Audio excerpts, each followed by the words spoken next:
and really be thinking very broadly about our new urban format and what's going to be here and what's the function and purpose of everything. So far as the tiny homes, I only briefly got to gloss your agenda for tonight, but I think you're going to have to talk to Will Birchfield with planning and development, because my understanding is there has to be sprinkler systems also in the tiny homes, and that you have to be hooked up officially. I was hoping that the tiny homes could just be anchored somehow. They have actually blown away, believe it or not, if you look up tiny homes. But as far as linking them in to the pre-existing infrastructure, Will Birchfield there would have to be maybe some kind of changes to the way planning and development can authorize that to be done. Because I had that issue come up with my own ADU, which I don't have an ADU now, but I could. And I have to have a separate sprinkler system. But I really like the idea of tiny homes because of their agility. You know, you can move them to where you want. But if they have to be on a fixed foundation, then basically they're not tiny homes. So those are just a couple thoughts. Sorry, I only got the 3 minutes, but good luck with your meeting and thanks. Thank you, Lynn. Stop that. Sorry about that. Is there anyone else, let me look here, whose hand is raised? I'm gonna have Lynn lower her hand there. I don't see any other raised hands, but is there anyone else who would like to speak tonight who is present?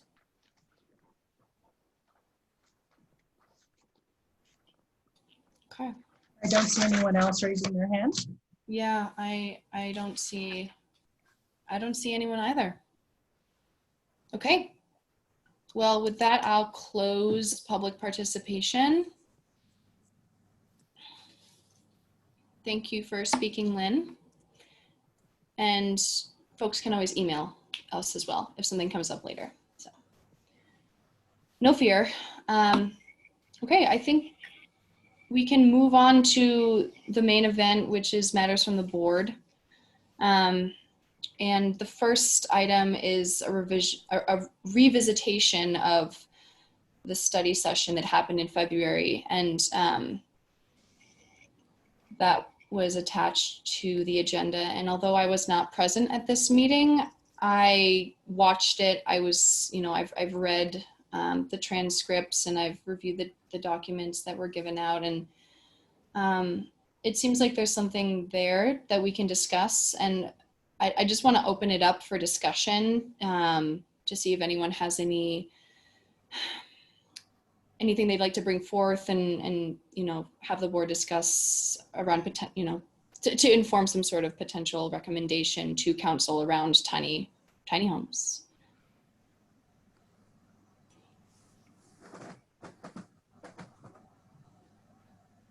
It just took me a while to unmute, sorry.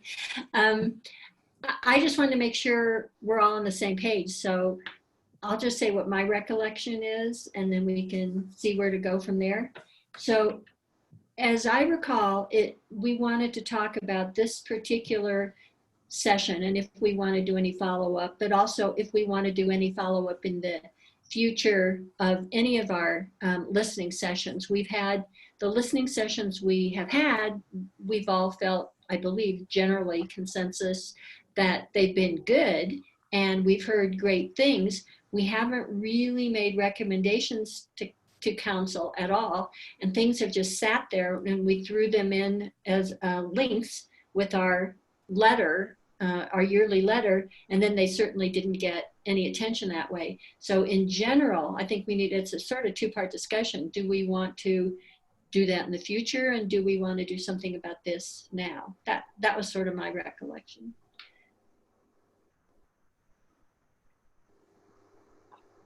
Yeah, go ahead, Mason.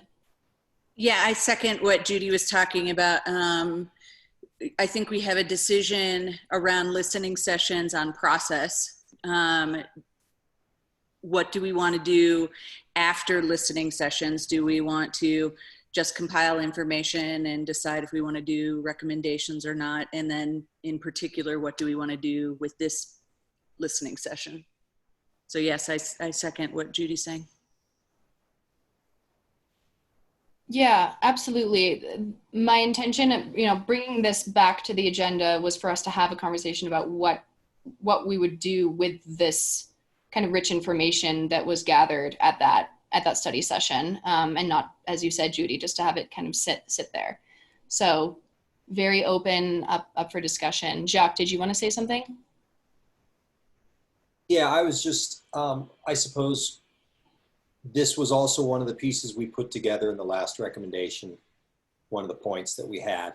And so in some ways, I guess I'm curious to hear from the HAB HRC, that committee report, see if this is something that came up on their plate or what, where they think we are with all of those items, to get a sense of if this, I would love to see the tiny homes thing continue to move forward.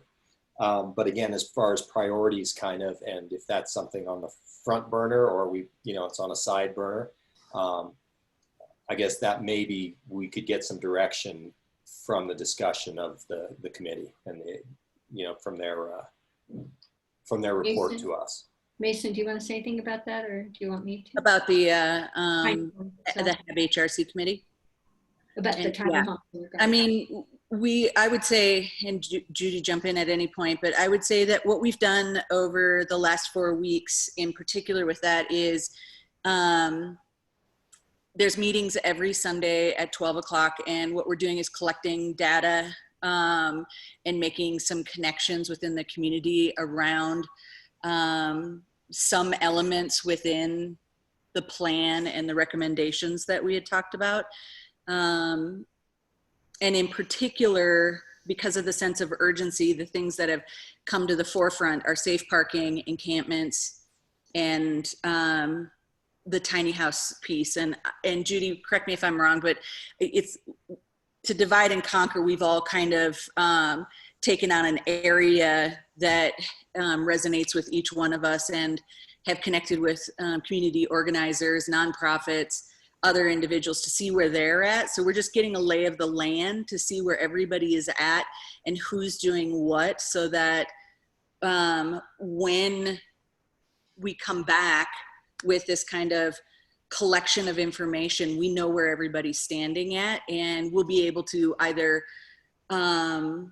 make a decision as a group how we want to proceed. Do we want to support other groups? Do we want to put forth something of our own? Do we want, what elements we can pick up and take charge of?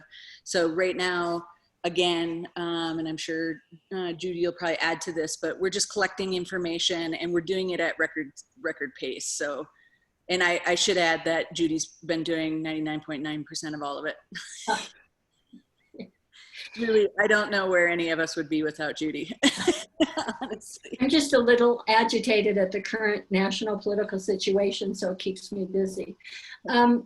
So yes, I agree with everything you said. That's certainly, tiny homes is certainly one of the issues we're looking at most closely now. We certainly want to look at all the issues in time. But this is a little bit different than that, because to me, when we ask the public to come and have a listening session, it seems like we almost have an obligation to them to report out in some way what we heard from the public. And although this piece about a possible tiny home village for permanently affordable housing, or permanent or transitional housing into permanently affordable housing, is very important, but it's not the only thing that people said at this. So you can rest assured that when we're talking about the joint committee, we'll talk more about that. But this particular thing that listed a lot of people's interests, what do we want to do with that?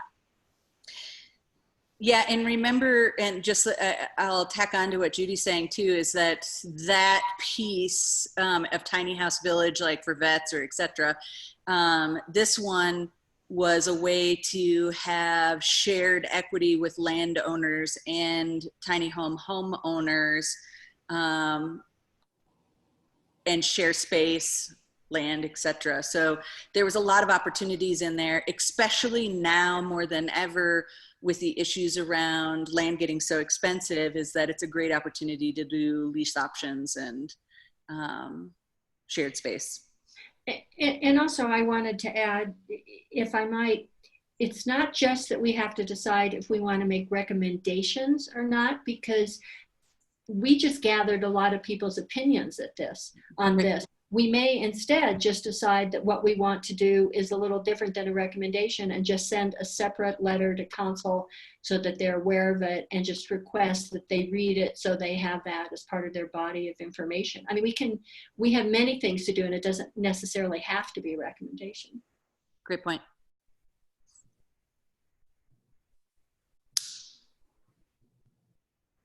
Yeah, go ahead, Juliet. I was just curious, has council asked specifically for information or recommendations on tiny homes from us? Yeah, it was kind of included in the work plan. Sadly, the work retreat meeting of city council was not recorded in any fashion. And so it's hard, but several of us that were there from beginning to end, and part of the Unhoused 2020 plan that was put forward had a tiny house element to it. And it's kind of a continuation over from last council as well, when Lisa Morzell asked for a moratorium on a couple of tiny houses in North Boulder that her ex-husband had on property. So the discussion started during that council and has kind of carried over in a variety of fashions. I don't even know where that discussion landed. I know there was some requests to not have those individuals moved. So it could be something to look back into as well. But yes, it was during that work retreat, it was part of the unhoused plan that we got to look back into. Maybe Jay could comment, you could comment on the work plan that you're familiar with in terms of what council has on its plate coming up, and how this type of recommendation might dovetail into that. And I do recall that when we had the discussion or the listening session about tiny homes, you brought up the fact that this has been discussed multiple times in the history, and has some challenges with it. And I want to take advantage of the institutional knowledge we have in the room, which is Jay, in terms of the history of what's gone down with the city and with the various council that he's transcended over the years.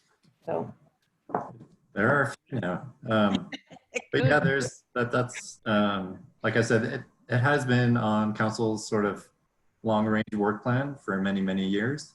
But it currently is not prioritized on housing services work plan. So, you know, but that's a separate issue than what Mason is talking about.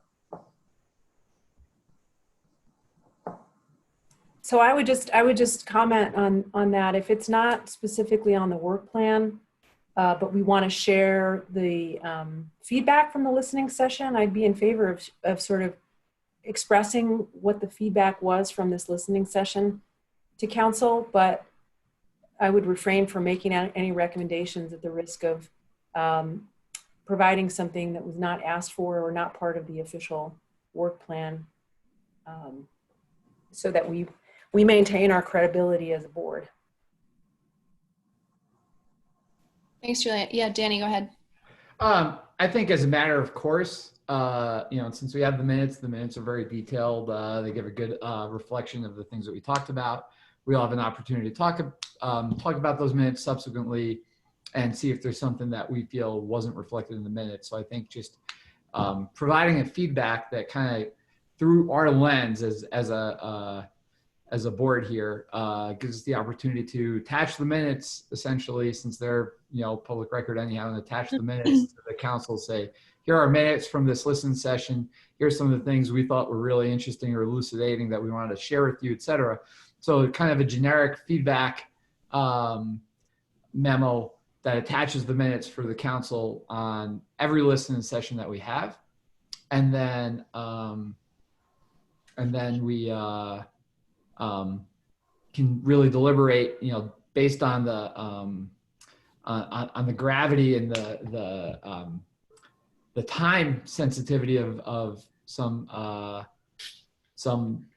sessions that we have, whether or not we want to have something that kind of states a little more in terms of opinion. I wouldn't want to curtail us giving any sort of insider input to the council on the notion that, you know, they may disagree with us, but I think we're going to be a lot more measured in terms of how we convey that, but we can always convey just basically what we learned from there, and then really deliberate on what we elaborate for the council besides that, would be my thought.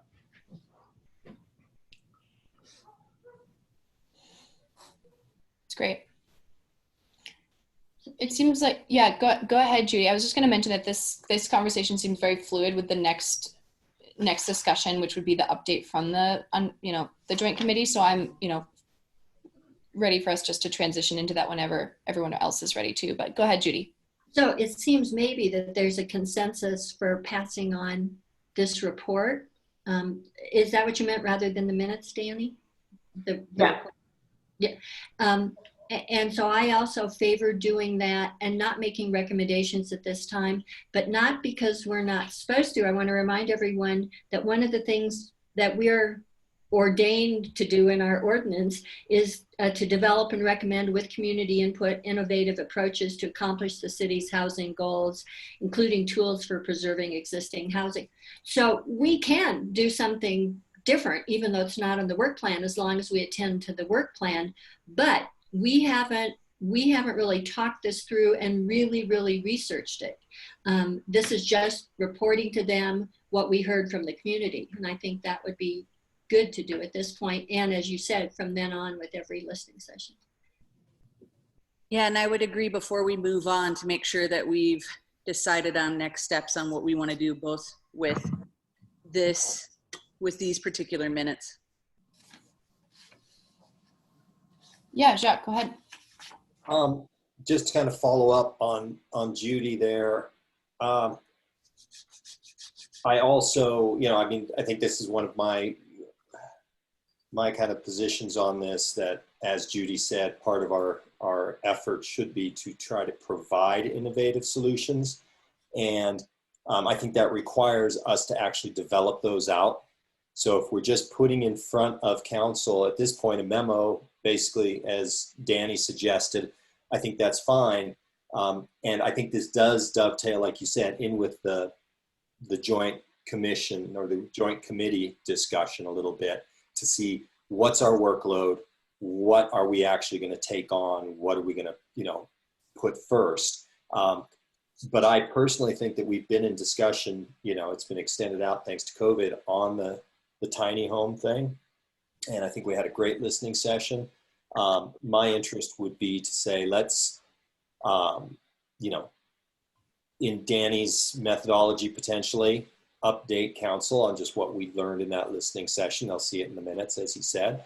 But the question for us is, are we going to put that on our plate, and are we going to start developing, probably in, cohort with planning board members, and start to look at what would be an actual policy suggestion for council, so that if we're going to eventually put something there, there's actually a concept. And so I think that's the piece that I'd like to see us look at tonight. And as I said, I think it comes into a discussion with everything else that might be there for us.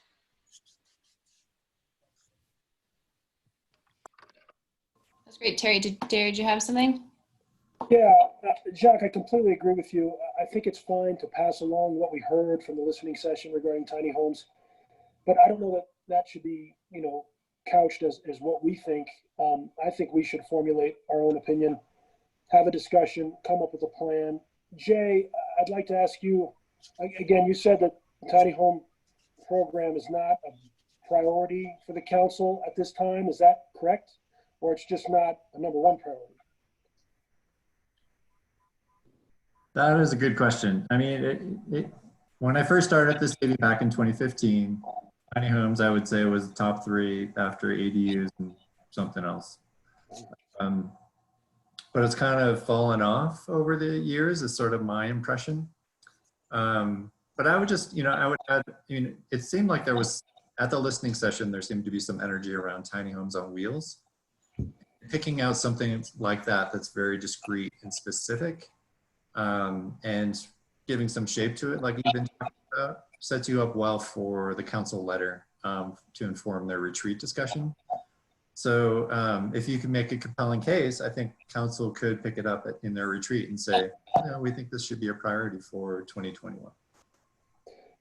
Thank you. That helps, because my personal opinion is, as everybody knows, I'm a big fan of tiny homes, and I think it's a great opportunity to provide more quality, reasonably priced housing if it's done right, it's done well, and it's well thought out.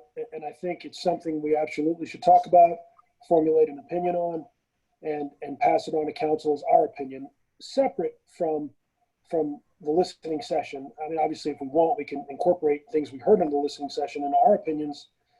But I think it's something we absolutely should spend some time on and come up with something that we can all agree on and send that to council as what we think.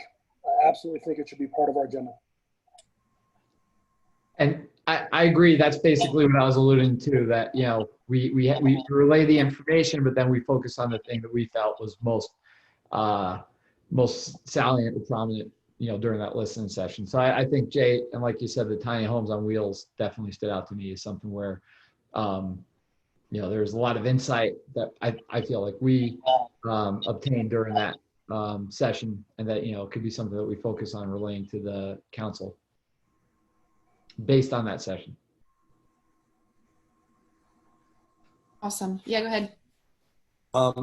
I just wanted to touch in with, both with Jay and with Peter, to get, while we're all sitting here together, just to get a little bit of input from kind of those two positions, staff and planning board. Peter, if you have some input that you can give us on kind of what you see as maybe the hurdles and opportunities from those two perspectives of the tiny home piece. I know the utilities hookups, and who I think it was Lynn who mentioned, talking to the head of the building department about how we do those things. I think those are things that could be worked through, but I'm just curious from the planning, zoning piece, and Jay and Peter, what inputs you would have around that.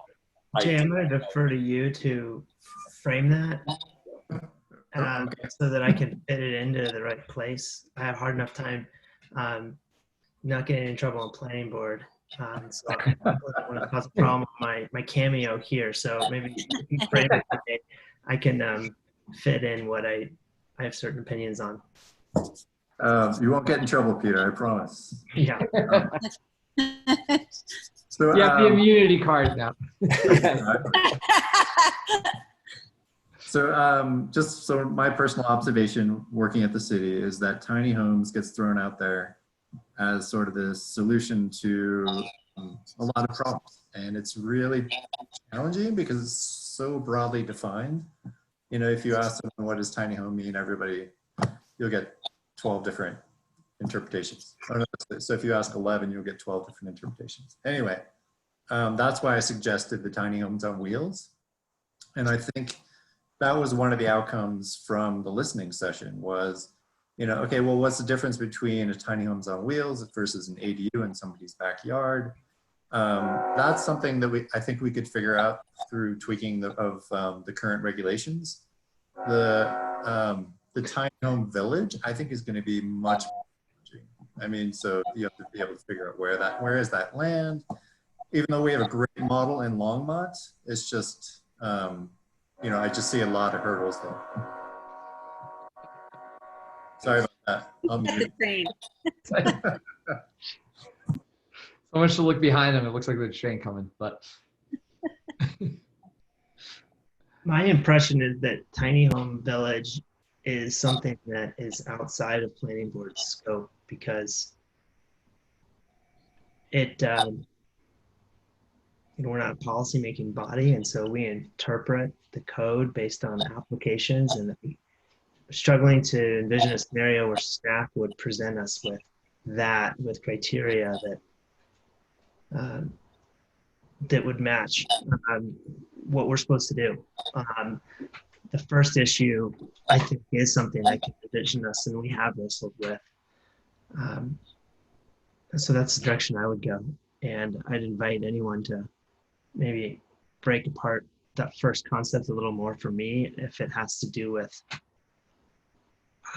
how it comes to be. I mean, it has shades of the ADU discussion, which everyone seemed to forget that ADUs do cost money to build, and we're not going to have this wildfire of ADUs being built just because they're allowed, because it still does take quite a commitment. So that's my first blush response to it. I think it would mirror a lot of the decisions we did make on ADUs and a lot of the arguments that we had on the board about what they would or wouldn't do to the character of a neighborhood. Those seem to be where the fault lines that we break on neighborhood character, parking, density.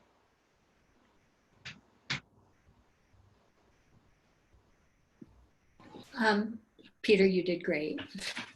Nobody's mad. And I just wanted to suggest that we sort of look at this in two parts. And the first part be just maybe send the report with a cover note, maybe from Charlotte or Charlotte Mason, however you want to do that, that just says, here's the report.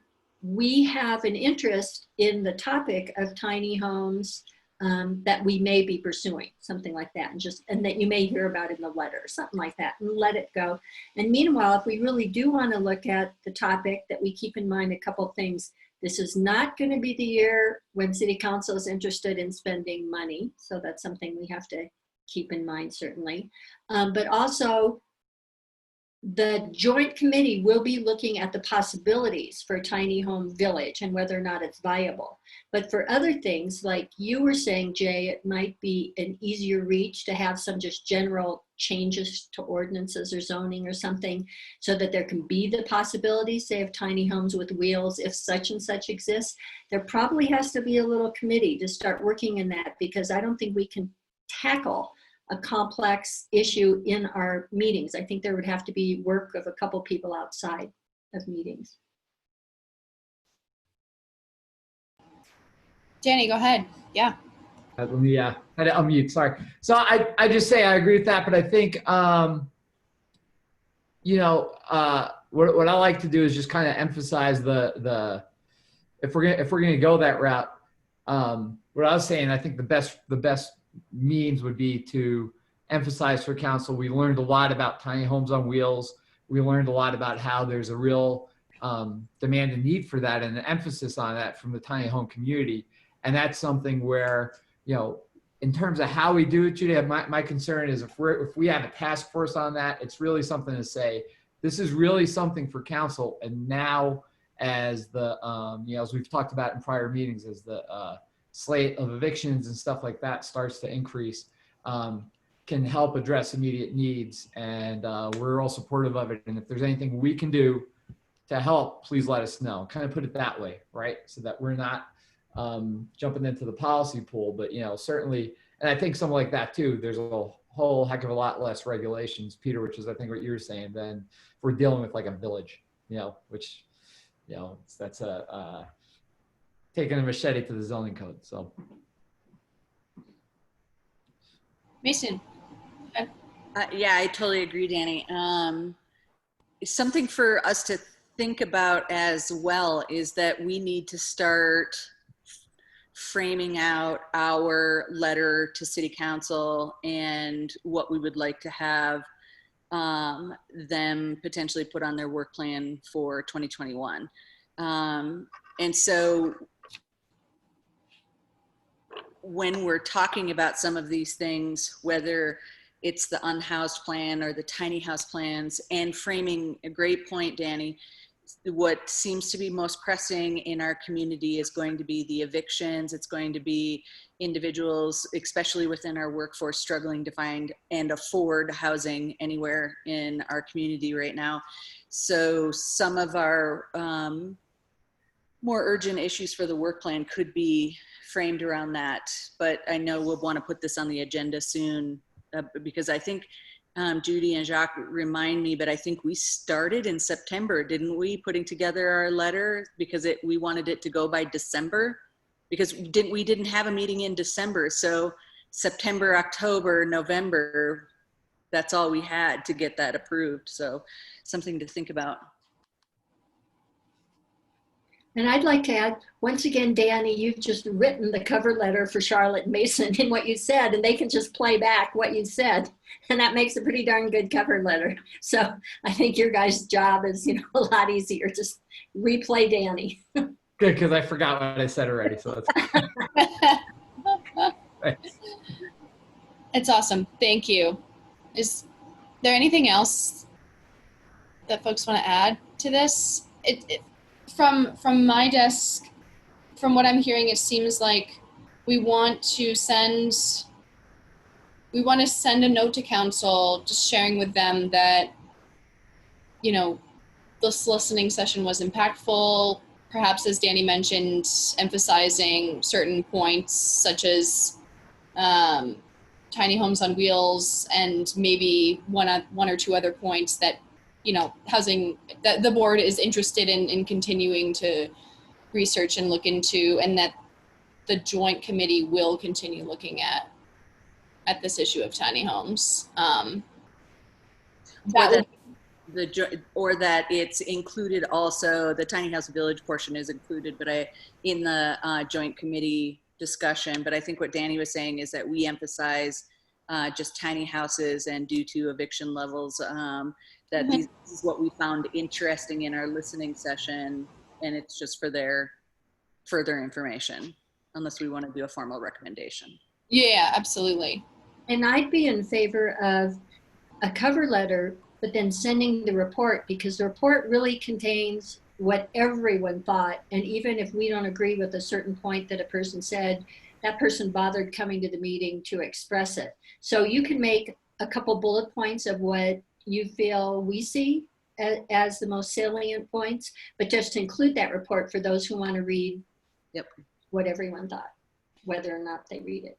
Yeah, and it'd be great to get folks' input on what they would like to be emphasized there. Mason, if you want to draft that with me, and if everyone else wants to look at that before we send that to council, that seems reasonable to me.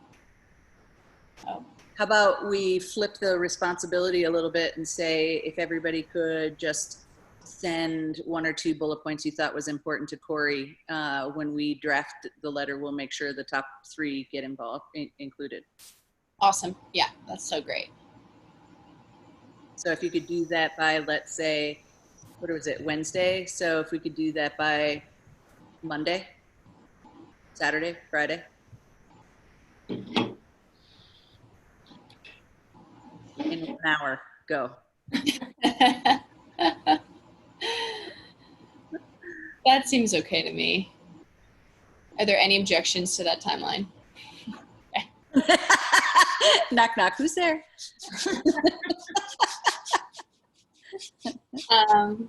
Okay, great. Is there anything else on this topic in particular, this listening session, before we transition into the report from, more talking from Mason and Judy on? Yes. Yes. If we want to do the same sort of thing with future listening sessions, that was part of this part. Yeah, we will discuss future listening sessions later, and I think that this process makes sense. And the conversation isn't over. We're not necessarily even tabling the discussion on tiny homes. It's just we're not making a recommendation to council at this time.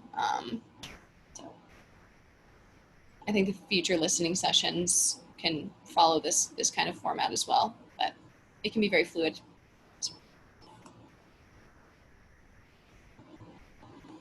Okay, well, if we're okay with moving on to the next item, I'm very interested to hear about other things that Mason and Judy and the other members of the joint committee have been discussing. You want to do it, or do you want me to? So there was 4 meetings Sundays. I'll just give a gist of it, and then Judy, you have the meat. So we had 4 meetings, noon on Sundays. The first meeting was a shakeout. We just introduced each other, what was most important for each of us as we're going forward, and what all of our understanding was, which is none of us are making decisions and none of us are making a recommendation towards our respective groups. What we're doing is collecting and connecting and compiling so that we can bring back information on our recommendations that is supportive or reflective of anything that we're finding out there. So for instance, on safe parking, we're connecting with all the advocates out there because, as we know, city doesn't want to throw any money at this. So it is important for us to build relationships both in the faith-based community, advocates, anybody that's interested in that. So that's what we started doing, was putting the feelers out there to anybody that's actively doing this within our community in Longmont, et cetera. And then we also started researching on a national level anybody that's doing or piloting any of these programs. So we are literally just compiling all of the information, pros and cons, all of it, so that we can lay it on your doorstep as we get to a point of presenting more of them. And I would say, you know, it's probably going to hit at different levels, but Judy, you can, I can inform what I'm finding about safe parking and encampments if you want to, or if we just want to keep going with the fact that we're just connecting with people. Judy, feel free to jump in. Yeah, I don't know how much detail you want us to get into, but first of all, Adam is our liaison from City Council, and he met with us the first time on this past Sunday. And how that will work is he will go to whatever meetings he can, and when he can't go, we'll give him a report of that meeting so he can loosely keep in touch with what's going on.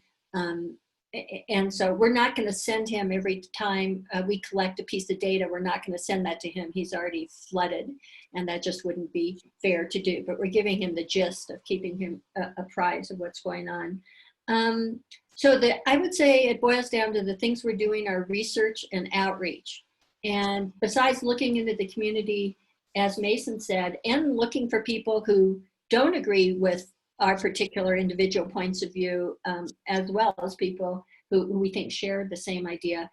Some people have contacted us and requested meetings, and I have found this far more interesting than I ever expected it to be, because I'm learning all these intricacies about, say, safe parking lots are what I've studied the most so far. And just talking to people and finding out like one of the things I'll just share is, just to give you an example of the level of information, is that I didn't know that safe parking lots, other people might have known this for sure, but it really works for people, especially who don't fit into the shelter situation, because they're couples who just don't want to be separated, or they're families who don't want to be separated, or there are people who have pets, and the pets is all they have in their life to hold on to right now, and they just can't be separated from their pets. So it serves a population that otherwise I just don't know what they do. And one of the biggest things they're finding out is that the percentages of people who move on into permanent housing from safe parking lots is high, and it seems to be higher in the statistics I've seen so far, higher than shelters. And the biggest reason is because people can sleep at night, because usually they're just moved from place to place to place, and they can't sleep, and they don't feel safe at night. Now they feel safe at night, and because there's a place where they can wash up, they have better options for getting jobs. So in safe parking lots, the ones that I've studied, the majority of people do have jobs or are disabled and won't ever, or in the near future, be able to have jobs. And so they expect a lot of people to move out of safe parking into actually market rate, low end market rate, but market rate housing, because they can save money while they're working and sleeping That's enough about that. That's just the level of detail. So the 4 things we're studying the most have been the dashboard, which is Stan Dietz's particular interest. And then Mason and I are looking at tiny homes, safe parking, and encampments. And I think those are the big 4 that we're looking at first. Yeah. Just Yeah, I would say definitely those are the big ones. But like, and at the same time, I'm just going to tack on something. As we have been doing this research and connecting with people across the country, like I got forwarded a piece out of Austin that's doing accessible storage for the unhoused. So as we know, one of the biggest issues some of our unhoused folks have is their personal possessions, and we see them with carts having all of their stuff. And so the city of Austin is giving them bins now so they can put their personal stuff in, and it's not left strewn out all over, and it doesn't become a thing where they have to be moved from spot to spot. So that's an interesting pilot program that they're doing. And I went to my storage unit the other day, and I was talking to the manager of the property, and something I found really interesting that I never even thought of during all of this is she was telling me there's a run on storage units right now because so many people are in unstable situations that they're packing all of their stuff into storage units because of fear of either eviction or losing their homes. And I never even thought about that with individuals' private belongings and also with storage units. So I think we're getting ready to face a huge crisis, and the more information we find out as a advisory board, I think we're going to position ourselves to be very helpful to council when the time comes when they're ready to start making some decisions.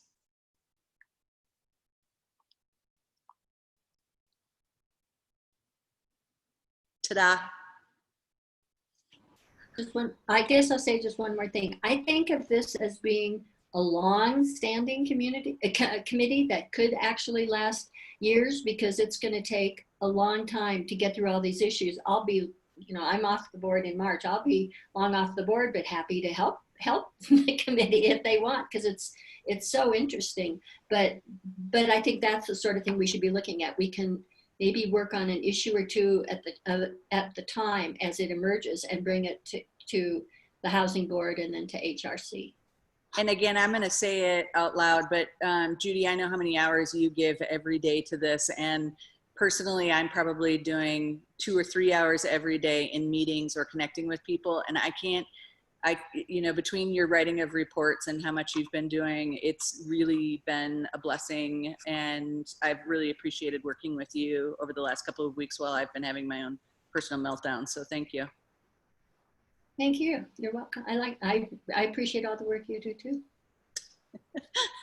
And Jacques is laughing.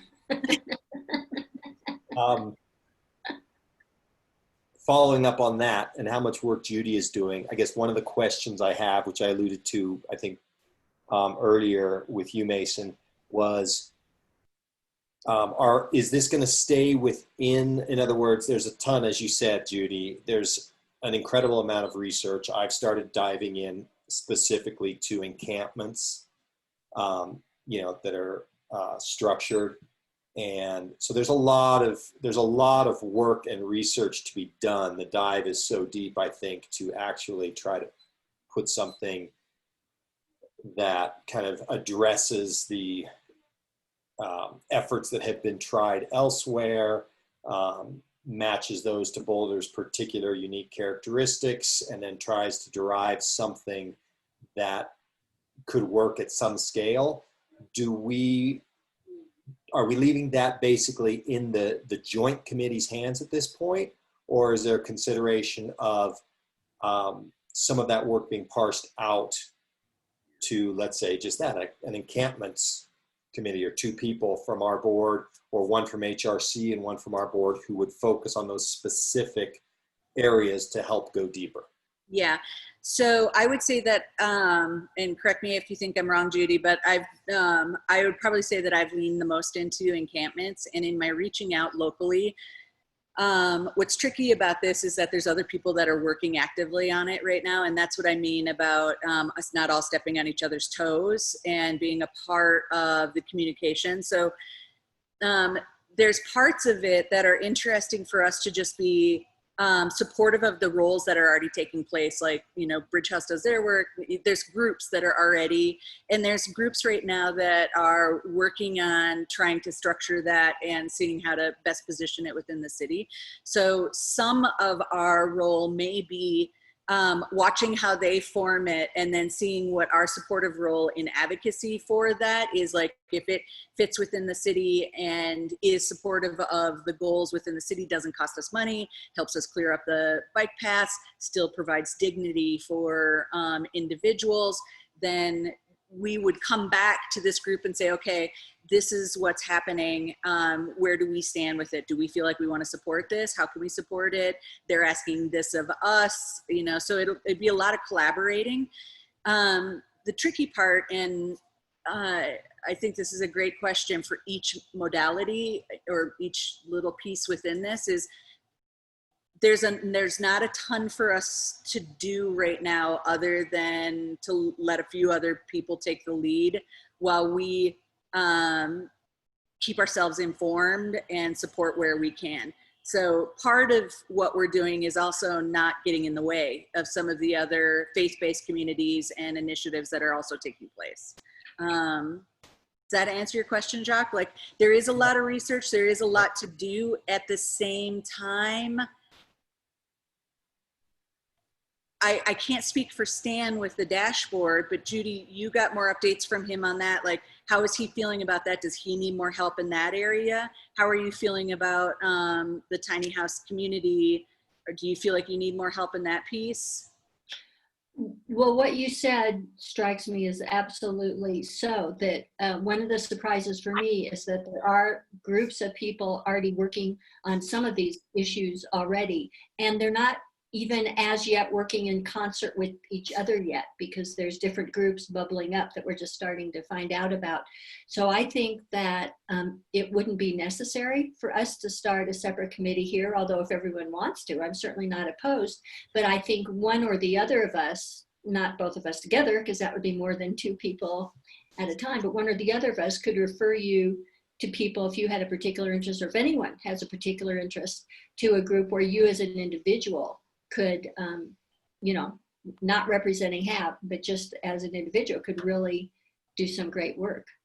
That said, they are groups that don't necessarily look at us as allies either. So it's sensitive. Yeah, it's sensitive. That was one of my things also, is like with that outreach. I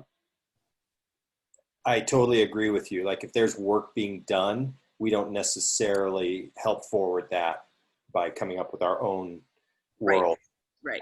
So I'm totally down with that. But I think that's an important point, though, is that we are kind of transparent to those groups, and that they know that we're here and that we're supportive of the work that they're doing. And can we be, you know, how we can be helpful to them, or, you know, help those concepts coalesce, because eventually it's going to have to go through council. And, right. And I don't know how many multiple groups there are involved with it, but somehow it's going to be something that's going to get filtered through council saying, okay, we can do this type of thing. Well, and that's ultimately how we came up with the unhoused plan, was that, as you know, even from the last election, is that there were so many different individuals interested in doing things with great ideas, but we were all so focused on just our one element. So the hope that we're all talking about is that we take one step back, defocus a little bit, and see where we can click this puzzle together in a way that uses all of our energy and resources to actually move the needle in a way that successfully supports all stakeholders, city, advocacy groups, individuals needing help. So all of us together. And that, to me, is like a win-win all the way across the board, is if everybody gets a say, nobody's walking away with a total sweep and a win, but that, and that we're putting together a framework that may help us buffer a little bit from what's coming down the pipe. I agree. Absolutely.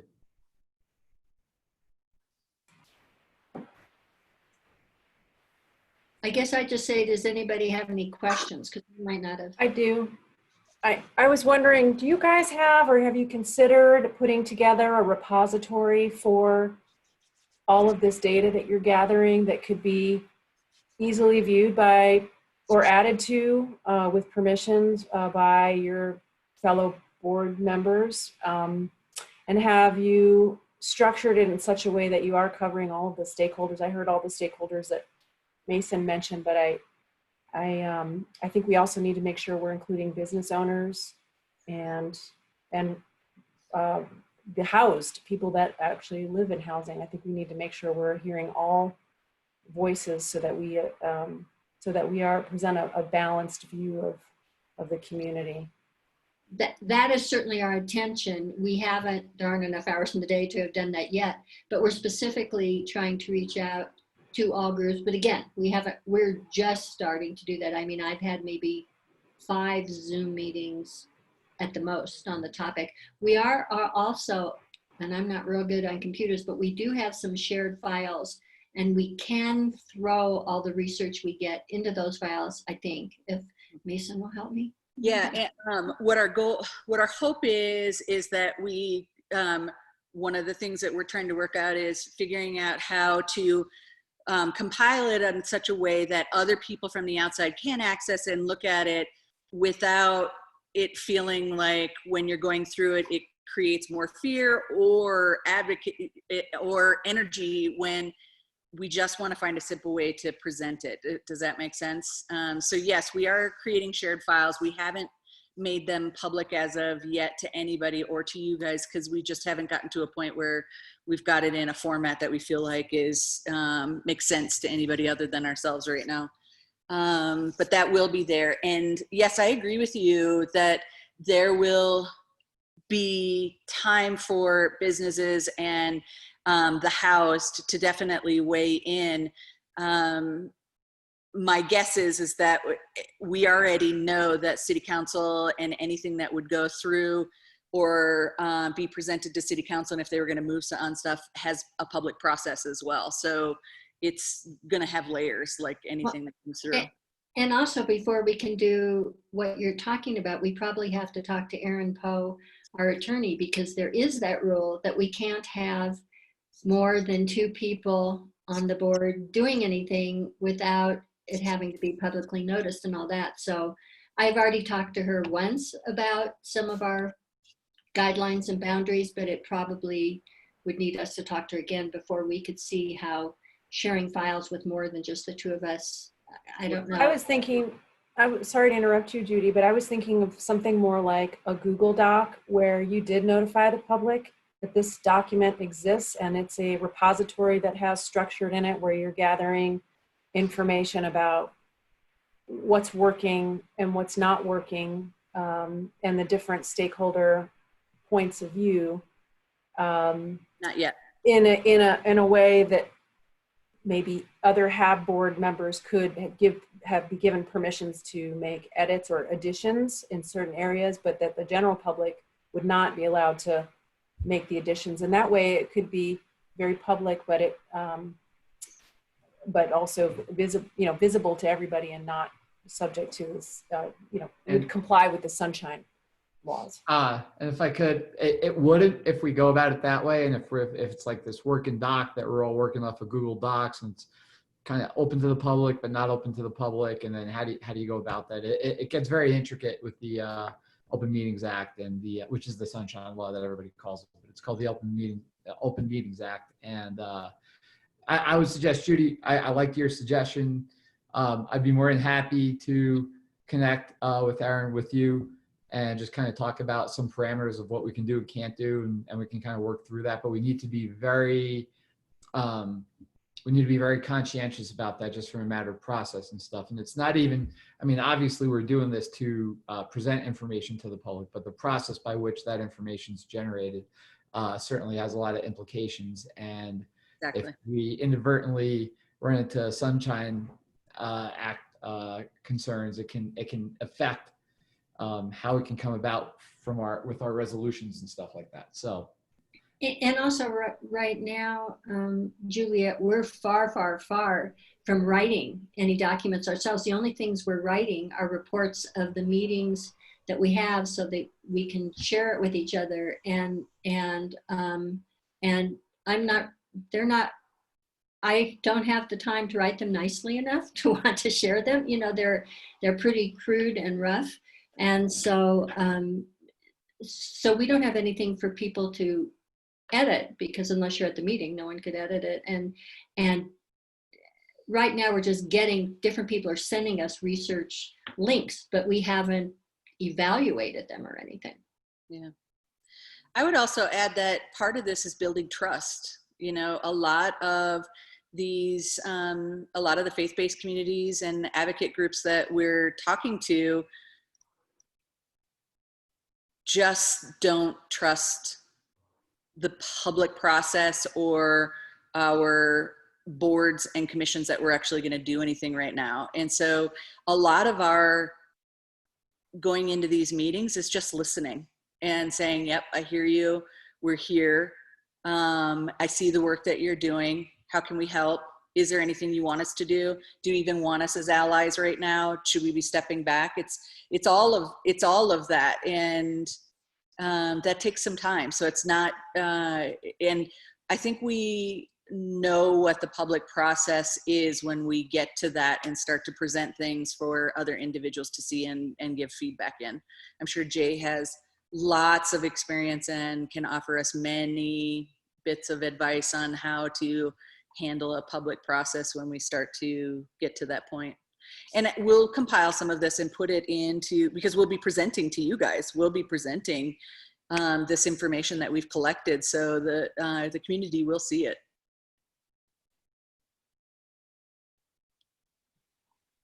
I have, you know, and this is tying into what Danny's talking about. I'm curious, Judy and Danny, if you talk to Aaron, if you can check in on that layer that is, because I also see the concern if this is any type of a working document. But what would be interesting to me, and maybe this is what Juliet was also getting to a certain degree, is, like you said, if there are just links to articles, just essentially a repository of any of the information and data that you guys find that we could look at, and potentially a repository.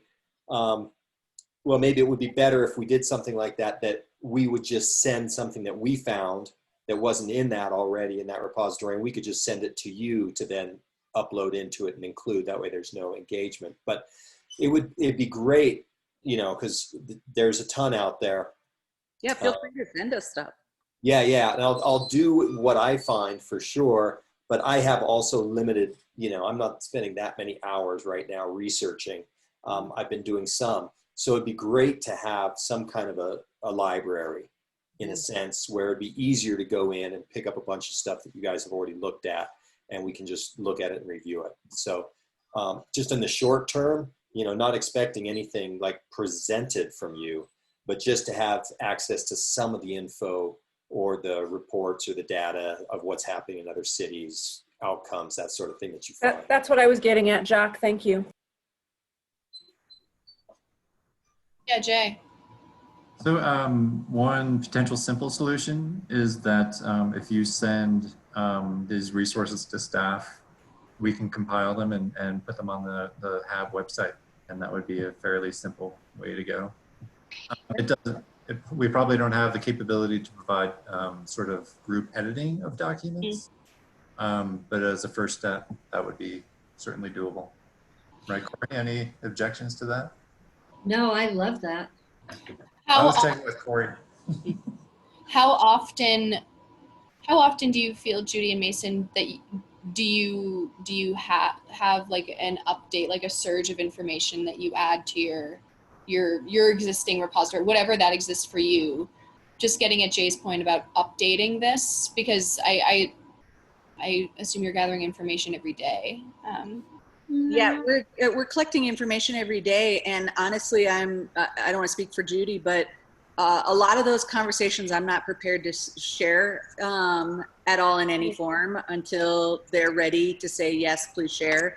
But the collecting of links and stuff, Yeah. you can forward on links all day long. And if anybody has more links to share, just like I do whenever I run across a really good story, I share it with all of you on Hab, and I'm like, oh, that's really informative. I'm not sure if they get read or not, but we can just, and Jay, I share those with you. So if you want to tag them and link them somehow into some type of a Google Doc so the community members can see what's happening around the country, that's awesome. Yeah, and I just want to follow up, Mason. I think for sure that's not, I think you're right. That's not a place where we're looking for like detailing of any kind of conversations or engagements in that way. Right. I'm just looking for like raw data info from public sources. Yep.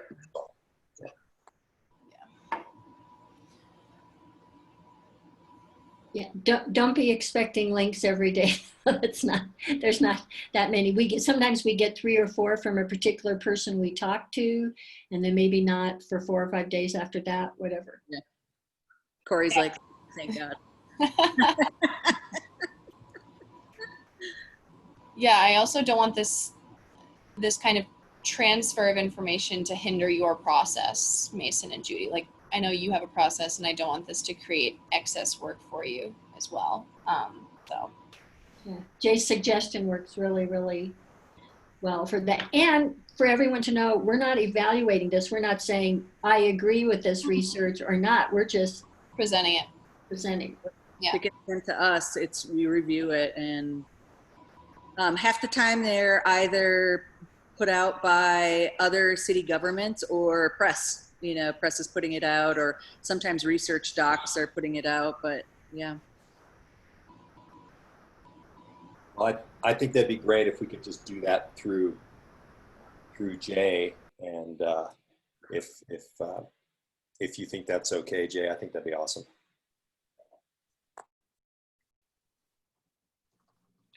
Any other questions on that, you guys? It's not real exciting right now. We're still figuring out process and how to collect and organize. Really?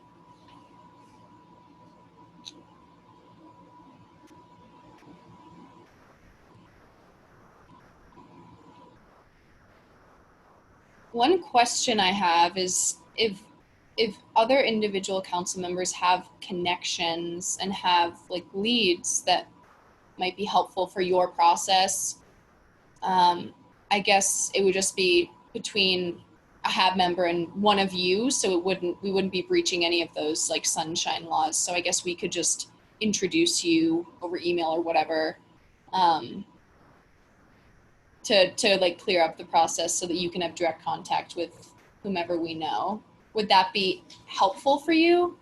Yeah, we've had a couple of really good introductions with some council members down in Denver and some council in California and some council members up in Washington. So yeah, that's kind of a cool part of connecting with everybody, is seeing who's doing what works, what work in what areas, and what are they running up against, what's flowing really well. And those have definitely been some, but yeah, absolutely connect us with everybody so that we can compile it.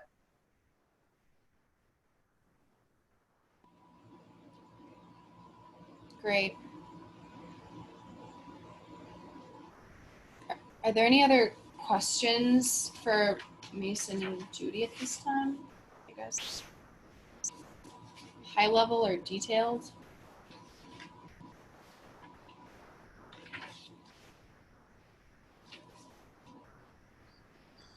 No? Okay. Before we move on, one thing that I was reading about, and I'm actually not sure the status of this project, but there is a tiny home pilot project in Denver. And I'm not sure how that's going, but it is, as opposed to, you know, I know that the city council doesn't want to consider projects at this time that have a fiscal note, but this project in Denver is a city sponsored project, and that just might be interesting to look at. It's right, you know, down the road. It just might be interesting as a precedent. Which one are you talking about? It's a 4,400 Pearl Street in Denver, North Pearl Street. I'm not sure what the name of this project is. I need to reread the information that I gathered. I'll just send it to you. Yeah. But, just something to consider. Cool. Thank you. Well, we can move on to the next item, which is potential future listening sessions, if unless anyone has anything else that they want to add to the discussion of the joint committee. Cool. And your dog has joined us, Mason. Great.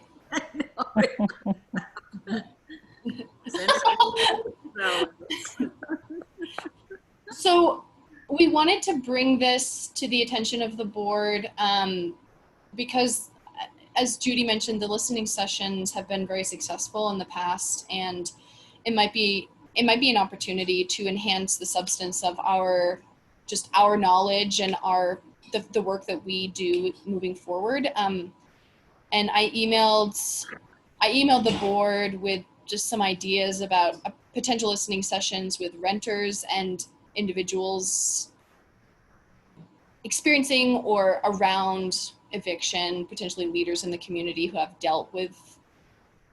helped individuals who are experiencing eviction. And so I wanted to bring it up and kind of gauge the temperature of the board on that this year, and what everyone's thinking with regards to timing and everyone's priorities and how we want to spend our time. So I just want to kind of open it up, and I've had some email exchanges with some of you about this, but I wanted to open it up for discussion and see if there's anything further. Yeah, Mason, go ahead.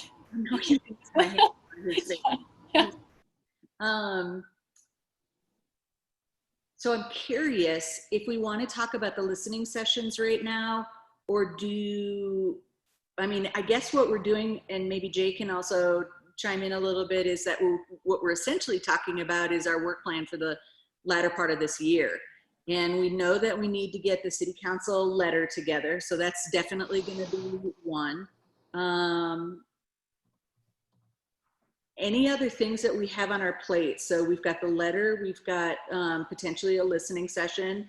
We know we'll have something coming up from our committee at each one of our next series of meetings.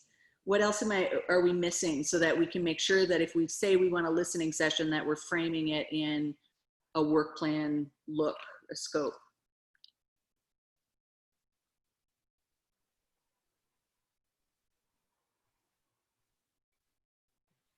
Well, again, looking into the year and how much we have left, as you said, Mason, we've got to get a letter put together to council. We know that takes some time. I think that Charlotte's interest in evictions, I think if we were going to do some form of that seems to me to be something that would actually be really interesting and enlightening to kind of get a real-time sense of, what's happening in that realm. I saw some back and forth with Kurt, I think on Hotline or somewhere, about what actual numbers were and how it was, comparing to historic trends and that sort of thing. But I think it'd be great to maybe get that and then get some input just from the public on what they're feeling from that, and get a sense of, try to get some information on what we think that might look like, like hopefully best case scenario, it stays with its historic trends, but what's the potential worst case scenario, and what are we seeing and hearing? And because I think that'll help to inform also kind of the level of effort that we see is necessary, in next year's work plan as well. Seeing, because that's probably not rolling out until next year, right? Next year is when we'll be like, okay, there's a bunch of people without a place to live. I mean, evictions are definitely going to inform the work plan in a big way. So it might be nice to have the listening session to really collect some information around that, and then look at our process of, do we just want to submit the collection? Do we want to put together a recommendation based on it? Yeah, and I think it would be interesting to do something that was similar to the last one, that was informational, both for the public and for us, as well as collecting the input. So, you know, we're both getting information and input wrapped into it. So can I just jump in specific to that topic? So at the last meeting, remember I talked about how council had an update. I believe it was August 4th. It might have been August 11th. I don't know. It's all blurred. But anyway, staff provided a pretty comprehensive overview of the situation around evictions and foreclosures. Did anyone have a chance to watch that? So No. it's recorded. I would recommend it. And council has asked staff to return September 15th. So we'll be doing it basically again. So with updated numbers. But yeah, I mean, it's fairly timely, but I would say council is really focused on it at this time.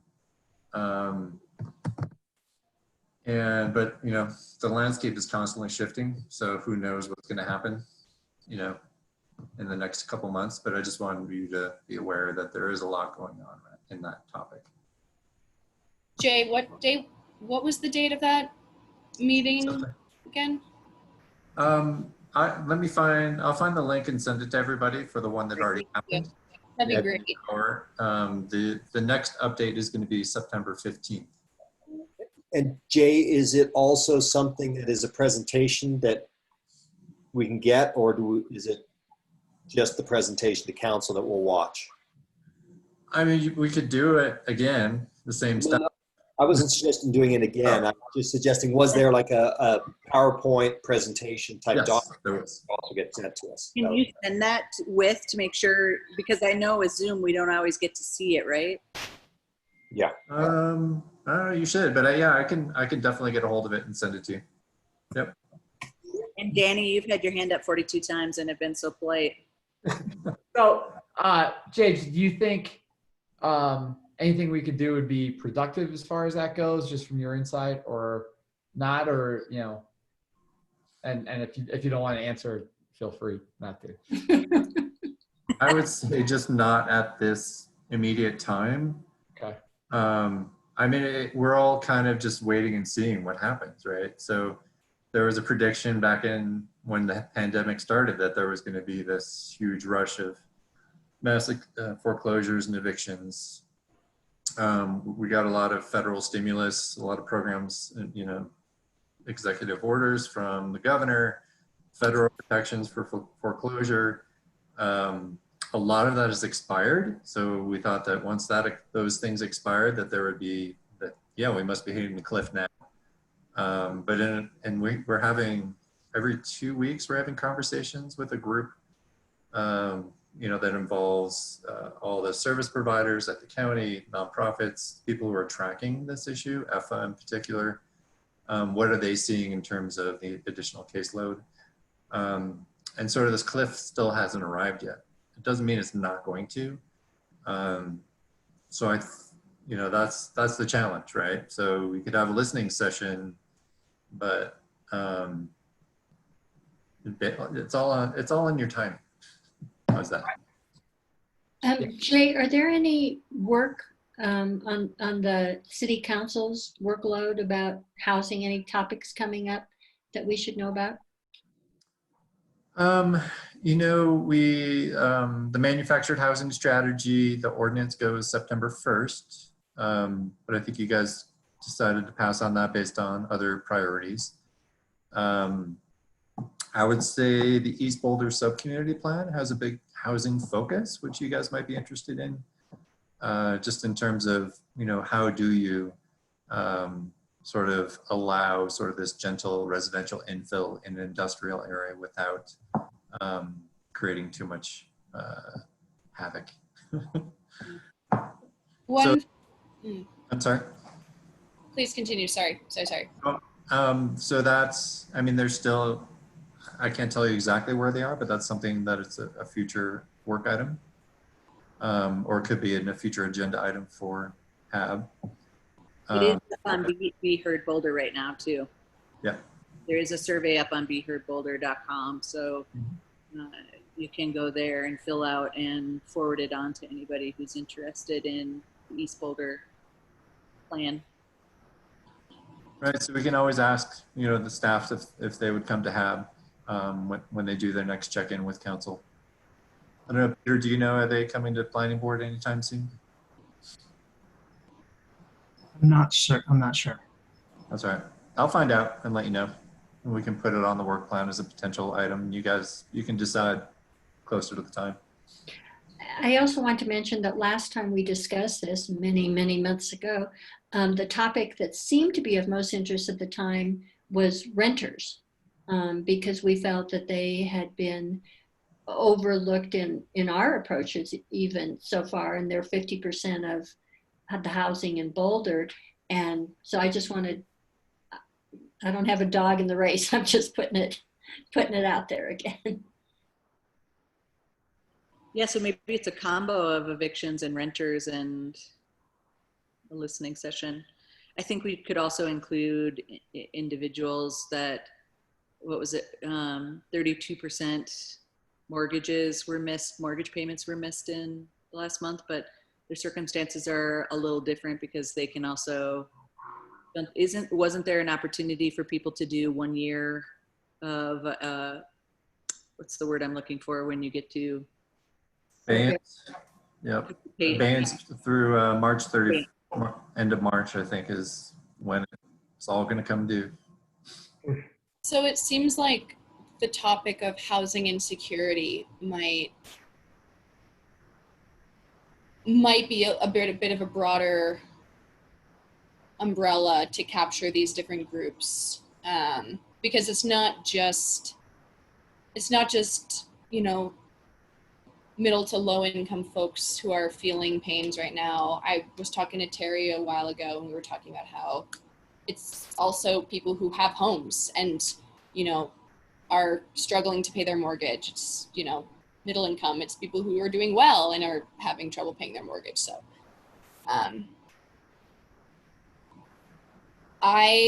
I'm interested in exploring this. It seems like we do have some time with these 3 things that you listed, Mason, the letter to council. Each meeting will get an update from this joint committee, and things will continue to come up, but there might be an opportunity here.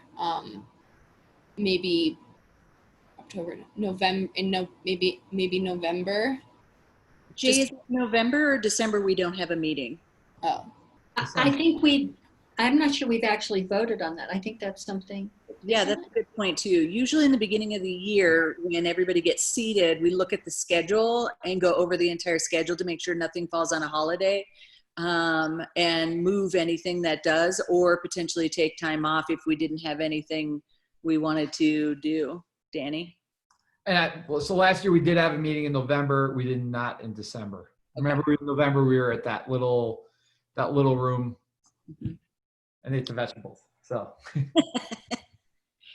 I have to say, Charlotte, I'm really interested in housing insecurity, without putting a brand on renters or mortgage people, because interestingly enough, as a hairstylist and somebody who sees people individually without a lot of other hairstylists in a space, I'm having people who own multiple homes, they have their own and then rental properties, who are really starting to express the fact that they are freaking out, and that some of this is kind of toppled down, and myself included. I'm in an unstable situation and it's scary, and I think it's important. It'd be interesting as the advisory board to lend airtime for that, to lend a space for our community members to come and share what their concerns are that are really happening around this, to see if there's anything, maybe some subjects that we coalesce around. I guess I'll throw in one thing. Listening sessions require tons of publicity, and Adam and I in the past had done the publicity for these, and he's gone, and I just have to step away from it because this committee's just taking too much time, and I'm happy to work with who's ever doing it to tell them everything that we've done in the past. Judy, I'll do it. Oh, great. Okay. And it can have two people. So if somebody else would do it with you, you would be happy to have somebody. Does Oh. you want to do it with me, or is that a hand, raise hand? I'll do it with you. Speak? Okay. Yes, That's I'll do great. it. So I need to step out, but I just wanted to say that I think if we're gonna have this, on just the notion of housing insecurity, I think November would probably be a really good time to do it. I would say that gives us enough time to kind of let things shape and to really kind of wrestle with where things are and stuff like that. And I think it could be a good opportunity to end the year on that. So I'd be totally supportive of that. Be more than happy to help. I do have to roll, so I'm just gonna. Thanks, Danny. Danny, bye. Okay. Bye. Thank you. Bye. Bye. See ya. Awesome. Yeah. So Judy, if you could kind of mentor me on that for Yes. today, or Great. great. This brings up a good point, though. When we, Corey, do you remember way back in the Leonard May days, and we were talking about organizing process for things? So this would be a great document, Judy. Like when you train Charlotte on how to do this, we should have a PR doc that says, these are the areas we hit, this is what this looks like, so that the torch gets handed as things travel through. And I don't know if those are not notes that I kept, sort of handing off the torch.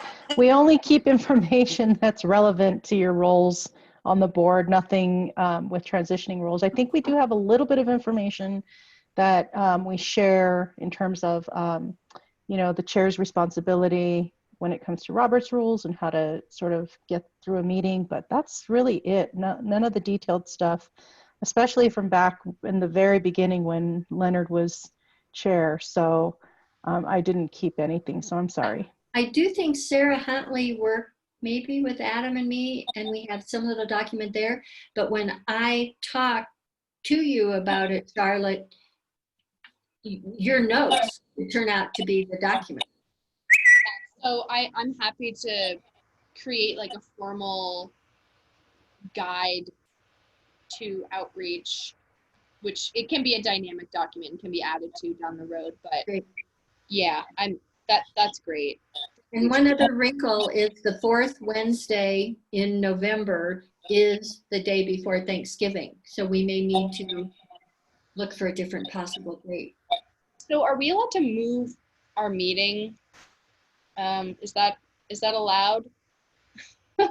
as long as it works for everybody, because most people right around that holiday travel or have other things going on, or school or kids. No, exactly. It's not the best time to have a meeting in general. So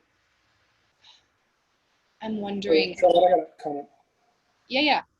So talking about housing insecurity, I'm just fast forwarding to the listening session, and I'm envisioning us sitting there, and obviously the Zoom component is going to complicate things, and having a lot of people dial in and basically say, I lost my job, my benefits are running out, I can't find another job, or I'm getting a pay cut, or I'm afraid I'm going to lose my job.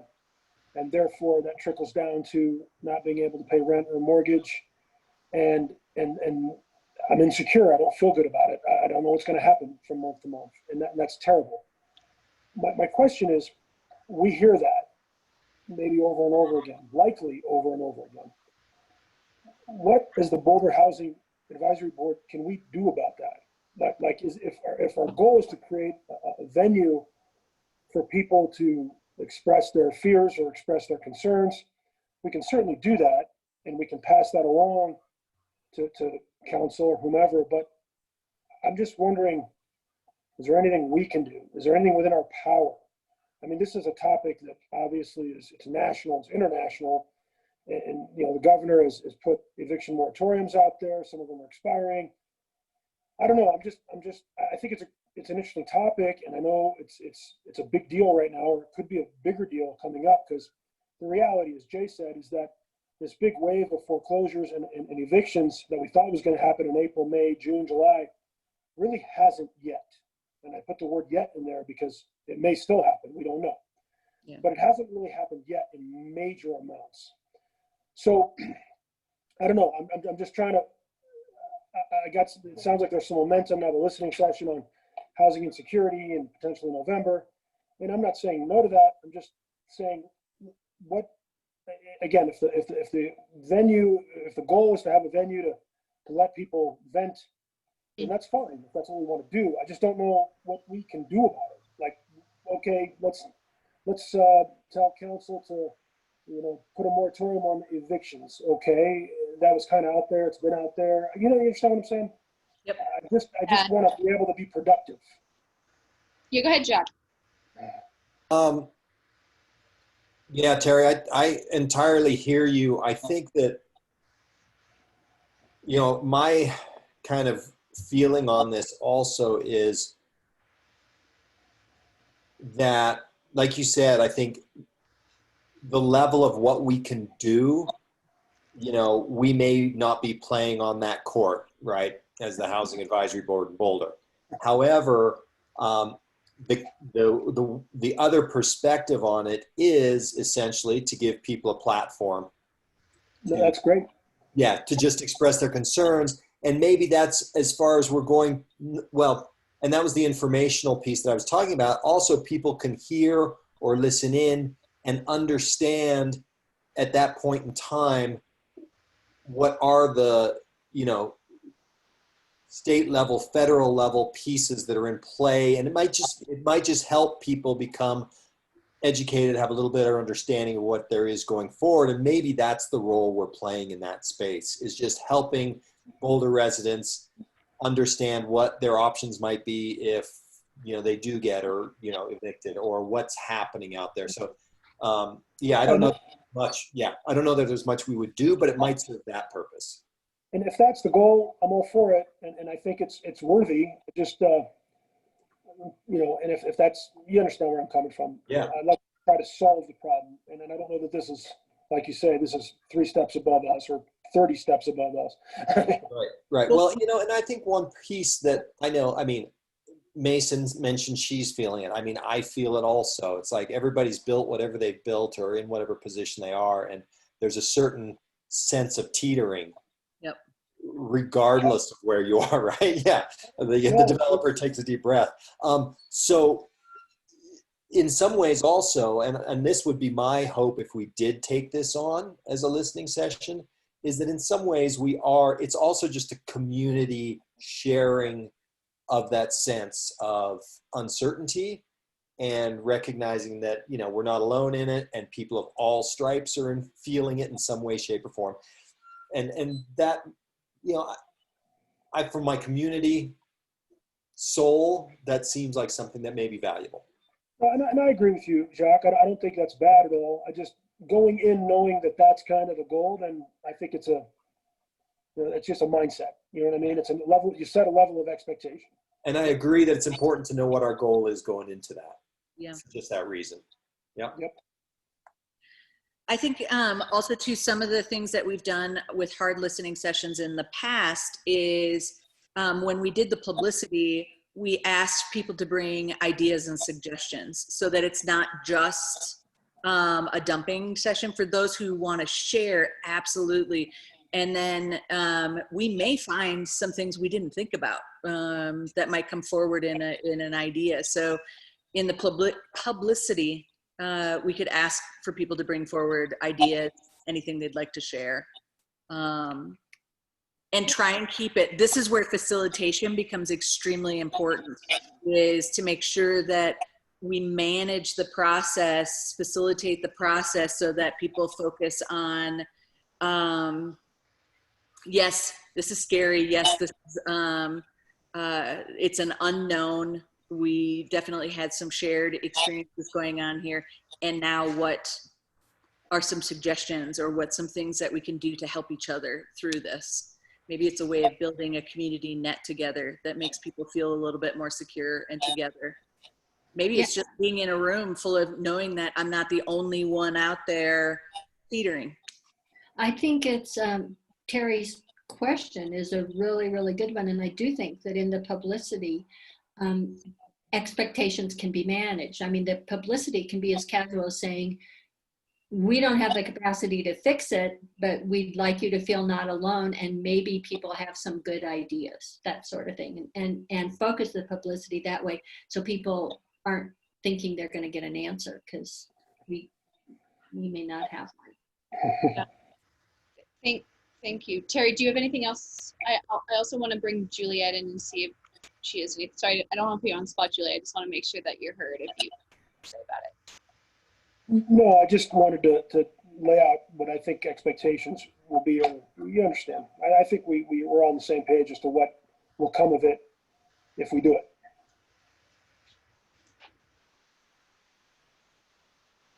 Great. Yeah, I think that that Terry, your sentiments echoed mine in the communication I sent back to you, Charlotte, and thank you for soliciting. I assume you solicited each of us individually on what we thought of this. And my note to Charlotte was that, you know, we should be very clear about what our objective is of these listening sessions. What is the ultimate goal? And that I think if it's just to listen, we should make sure we're getting a wide range of constituents. So, you know, Terry's a good example. He's in real estate. He feels like he's teetering. He's on the other end of the spectrum as a landowner and someone who provides housing for renters, and those renters are feeling unsteady. So there's a whole spectrum of, not to put you on the spot, Terry, but there's a whole spectrum, I think, out there. And I gave Charlotte the example of the listening session that I thought was effective in terms of enlightening the community, and it was very well crafted and facilitated. And I think it was Adam that might have facilitated it on the affordable, and Judy, or Judy helped plan it, the affordable housing listening session that we had. And it was, people it was made clear that, hey, we're an advisory board, so we don't have any power to change policy. But we do have the power to listen to the community. That's part of what we do, and we can make recommendations based on what we hear and what we research. B, that it needed to be civil, and it needed to be not just a venting session, but rather a place where people could explain what was going on, and also, like you said, come up with some ideas, and also hearing a variety of opinions, or not opinions, but perspectives. So something, you know, that struck me is we had a woman by the name of Val, who was a tenant of Scott Holton's at Element Properties, and the two of them were there, and they knew each other quite well. And Scott informed us about, and I may not have all the numbers right because I'm going off the top of my head, but in order to get an affordable project done, he had to personally guarantee a $20 million loan. And so a provider of affordable housing went above and beyond, and personally, I mean, basically his house was on the line. His whole livelihood was on the line so that he could make this affordable project happen. And I think that it certainly struck me, and I had no idea that someone would have to do that in order to make a project like that happen. And seeing the two, he and Val have such a really good relationship, and then also understanding both sides of the equation was really helpful. And I think maybe it was Val even that pointed out, or maybe it was Scott that pointed out, he had been entitled to increase rents by 10% per HUD guidelines, but he only increased them 3% over a certain period of time. And I thought that was enlightening. It showed a lot of humanity, and it showed sometimes landlords can get characterized as the big bad landlord, but I think it showed a lot of humanity on both sides of it, and it was enlightening for the community to hear that. So I would suggest, in that very long-winded comment, that balance is important, understanding what our goal is, and also positioning what our role is in the community in terms of gathering feedback and listening to folks, and what we do with that information. So, Juliet, that is a really important point. And picking the particular one you did about the affordable housing experience is a perfect example, because Charlotte and Danny can do outreach to places like BARHA, or however you say it, the Realtor Boulder Area Realty Group, as well as Boulder Housing Partners. So you can get both sides of the spectrum. And so that's that diverse group didn't end up there just by coincidence. They were really pursued, and that's what Charlotte and Danny will be able to do. So that was a really good point you brought up. Yeah, that was great. I really appreciate everyone's comments about this, and I'm thrilled to hear that there is some energy around doing this and being intentional about the type of listening session that we want to have, and bringing in, as you said, Juliet, a broad spectrum of individuals, not just renters, but homeowners, landlords, individuals who are experiencing this from all different perspectives. So,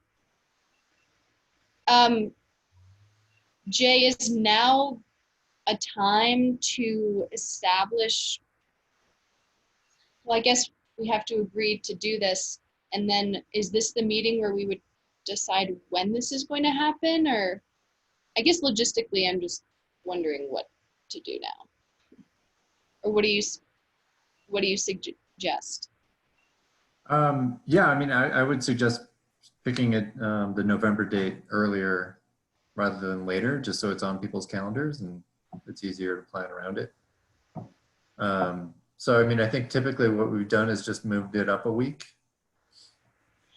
Okay. We look at calendars right now. So are we talking about I need a motion. Yeah, do I need to bring a motion to the table to I'm new to Robert's rules, kind of, so forgive me. As long as you guys agree. Okay. You have to go through the formality. Okay, but do we want to do it in November versus October? Is there a reason why we'd want to consider November versus October? Judy, what about timing and prep? Yeah. That's my thought, yeah. 2 months is good for, so this being August, either October or November would work. You know, Charlotte, are we determining now that we're not going to have a meeting in December, or are we not going to have a meeting in November and December? Or I don't remember what we did last year. I don't remember. Did we have one in November and not in December? Is that what happened? Right. Okay. So there was not one in December of last year, or no? One in November, not in December. Okay. This is news to me, so. So you know what I would just like to have everyone consider is that we first decide right now if we want to have it, and then go on to matters from staff, because the 7th point is the debrief and calendar check, and Right. that's when we can pick the date for it and decide if we want to meet in December or not. Thank you, Judy. Oh, Judy. Yeah. So I guess I'd like to bring a motion to have a listening session in either October or November. And how do we feel about broadly the topic of housing insecurity as kind of an encompassing thematic subject for this session? I think for right now, that's really good. Yep. Okay. Okay, great. Fantastic. Great. So I think we can move on then and come back to the calendar to discuss the logistics of this listening session after we hear from staff. So I will turn it over to Jay.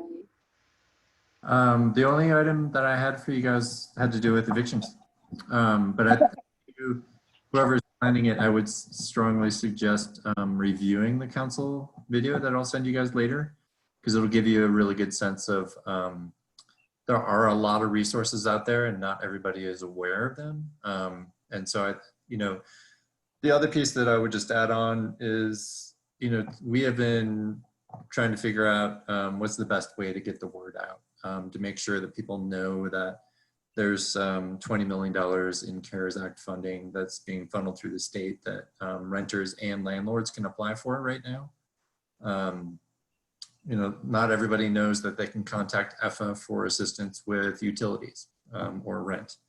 So there's all sorts of programs and resources that are out there, and we're doing our best to try to figure out how to get the word out. So anyway, so I think this could fit well with that. Anyway, that'll give you a good sense of what staff can bring to that discussion. That's it, unless there's anything else. Jay, how has staff and the city more broadly got the word out in the past? Like, how have you done that in the past, like to make sure the community is aware?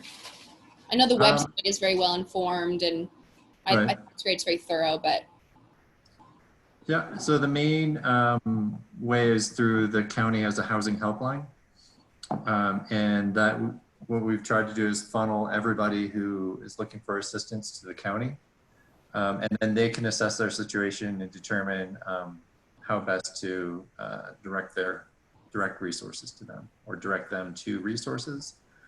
I would say just working with our partners in terms of, Barha has been great in terms of getting word out to their members who are all landlords, property owners, and understanding what resources are available and really encouraging people to,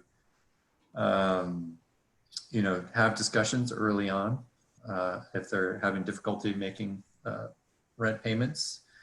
Mediation has been big. There's been a huge uptick in mediation. That's part of the presentation you'll see as well, that the city has provided, and we've expanded it countywide as well. And then we just learned that the county is devoting resources in eviction court so that there can be mediation before or as cases come up and as filings occur. Anyway, there's a lot going on. We're also looking at how do we can we send to everybody who has a rental license sort of the resource list. So that's sort of the thing that we were talking about today. Jay, is there any outreach at the Family Learning Center or the Latina Chamber? Yeah, I believe so. I don't know exactly. I'm not involved in all of the outreach. But traditionally, yeah, I mean, these services have been around for years. It's nothing particularly new. It's just making sure that people who may not have needed services in the past. Right, that's what I was just gonna say, is that this is a discussion I've been having with some friends recently, is that there are so many people right now that are facing circumstances they've never faced before in their life and have absolutely no idea where to go or who to even talk to or even know that there's such a thing as EFA. And so I think sometimes hitting some of our very general social media channels and having them put out in general ways as well helps resource some of these individuals that have never accessed anything. Yep.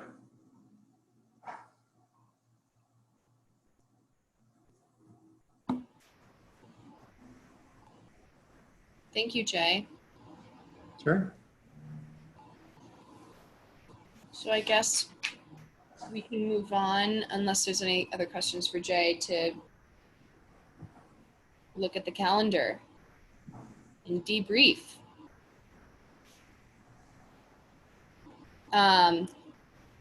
So can we have a meeting in December, or is that not, do we have to have a month off? Or okay, great. I don't think we should have a month off. I don't know how people are feeling about that, but we've already had so many months. Yes. Just for your, just so you know, the discussion, the reason why December was canceled was due to a lack of agenda items, and partially the holidays as well. Okay. So yeah, I think that's the first time you guys have taken December off. It was. And I think it ran down to not having any agenda items. And, I'm kind of with you, Charlotte. I think like we took how many months off because of COVID in the beginning of this. And, I would vote to continue it as long as it's not right between like Christmas Eve and New Year's. Yeah. So I want to make sure that if we move any meetings that it works for folks, because I'm also looking at the calendar in November, and when the 26th is, well, I guess it would be the 20th. Do we meet the 3rd? No, the 4th Wednesday of every month? I'm sorry. Is that right? Yeah, so that's the day before Thanksgiving, and I know folks are traveling, so I want to, can we look at moving the meeting 1 week earlier to the 18th? Possibly?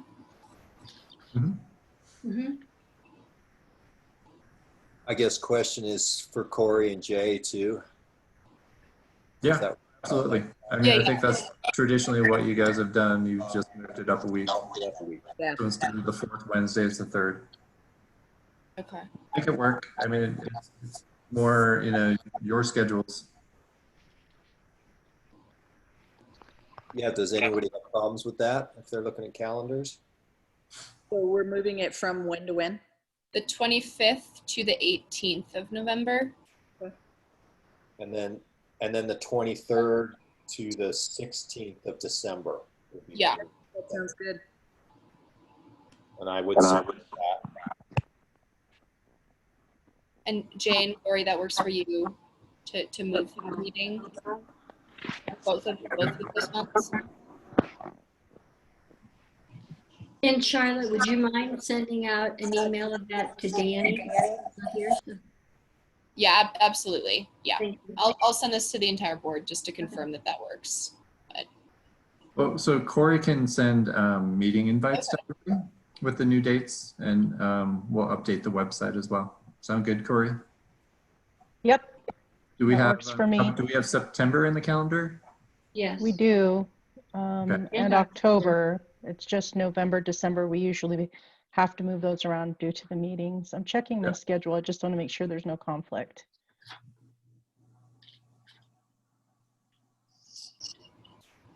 Okay.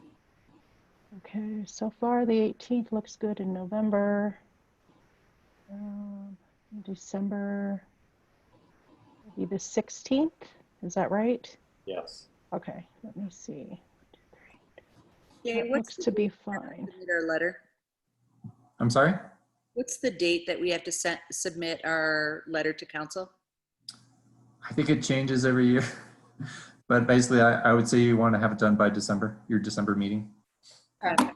In December meeting should be final approval, guys. So we might want to chop this up and say that in September, everybody, what we did was, didn't we do a straw poll, guys? Didn't we say like everybody bring 3 things and we put them all up on the board, and then we kind of whittled down until we decided on what we felt like we should recommend to council for, and then 2 people will want to form to draft the letter.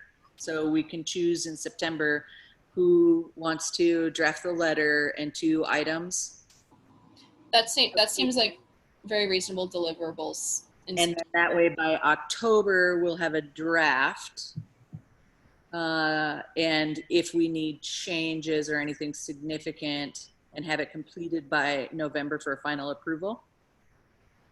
Yep. I like that, Mason. Does everyone agree that that timeline makes sense? Okay. And now I guess we want to decide what month do we want to have this listening session. Judy, sounds like either October or November would give me and Danny enough time to do the necessary outreach. Yeah, I'm curious to hear what people have to say. I could kind of go either way. So. I think the more time, the better. November is probably better in my mind. Okay. Having an extra month to put it together can't hurt anything. Yeah. So I'm curious, we're going to have People might be distracted with the elections too if we did it at the end of October. So well, elections coming up. When does school get out for break on Thanksgiving? Will that hit our 18th date? I think the 20th of November is the last day of class. So we'll be okay because we moved the meeting to the 18th. So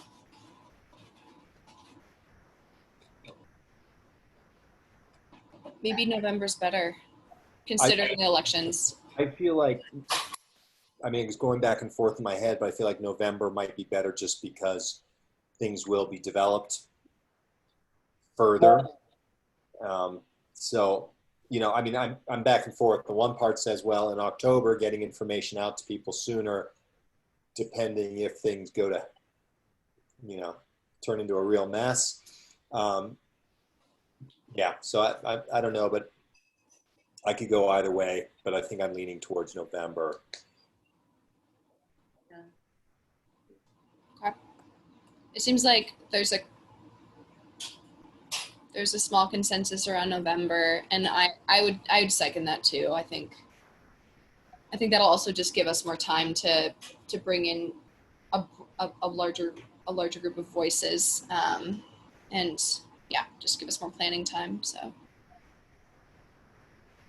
Awesome. okay. Sounds good.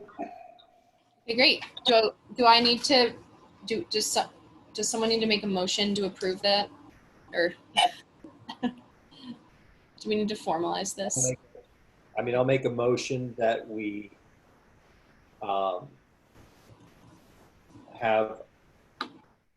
conduct a listening session on our November meeting on the topic of housing insecurity. I second. All right. Any opposed to this?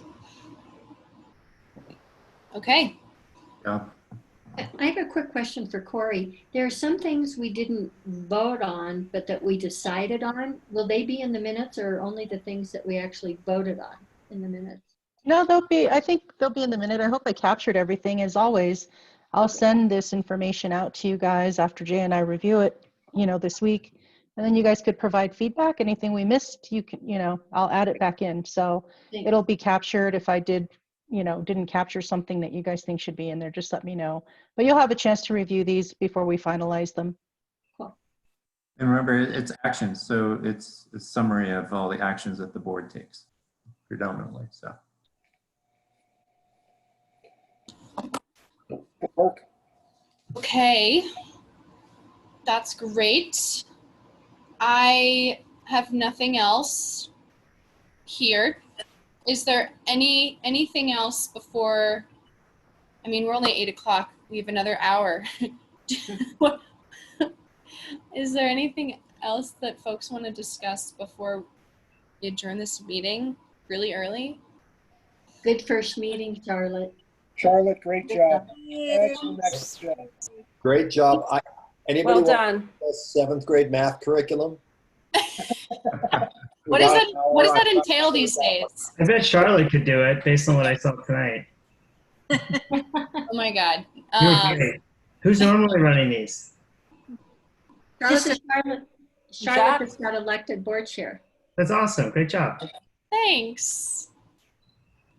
What is that, like fractions?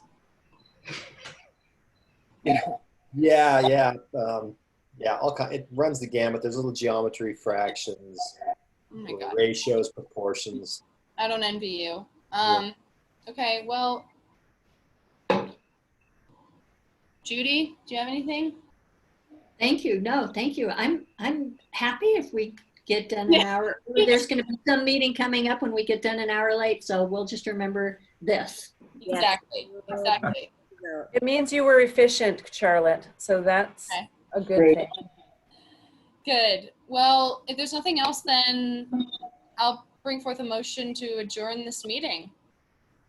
Great. So moved, or second, or whatever I need to do. Works for me. Great. Charlotte, thank you, everybody. Thank you so much. Thank you. Good to see you. everyone. Thank you, Corey. guys. Jay. See you guys next Thanks, month. Corey. Thank Bye-bye. you so much. Good Bye, night. guys. Bye. I'm going to end the meeting now. The recording Okay. is stopping. Bye. Bye.